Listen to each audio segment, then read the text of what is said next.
much. It's no secret the big bully Rosie O'Donnell is a Bush hater. She says so often on The View, calling for the president to be impeached.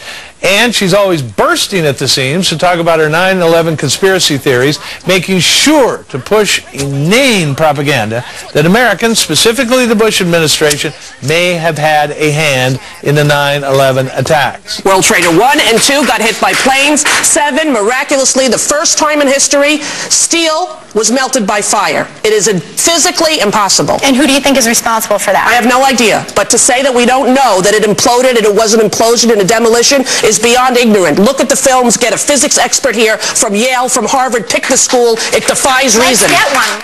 Defies reason. Okay, Rosie, do your homework. Get those experts on, because they will tell you it is not only physically possible for that building to fall the way it did fall the way it did.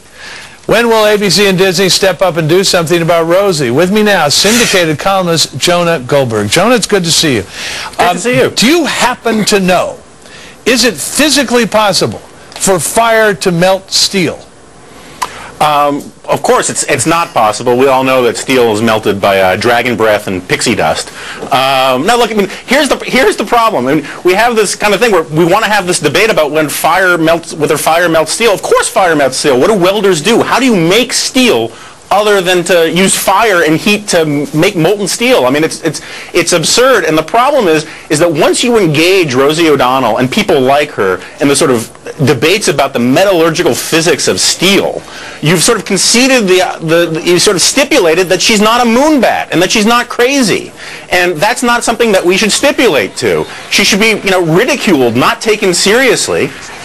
Is ABC out of line allowing her to purvey these 9/11 conspiracies on network quality when it should be on an overnight talk radio show? Well, they're in line in the sense that they have the First Amendment right to do it, and I have no problem with any of that. But, look, Barbara Walters is supposed to be one of the grand titans of 20th century broadcast journalism. At least that's the impression they want to give you whenever they tout her bio, whenever they talk about her, in these hushed, reverential tones. She's a co-owner of The View. She's the producer of The View. She's the matriarch of the show.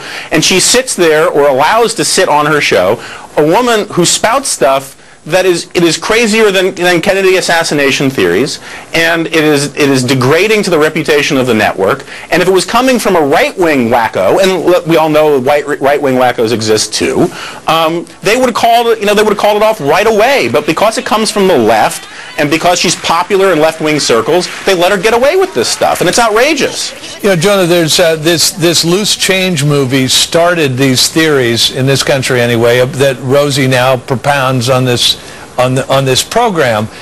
Is ABC essentially saying, look, we buy into this whole 9/11 truth movement because we're going to let Rosie push these notions on our network?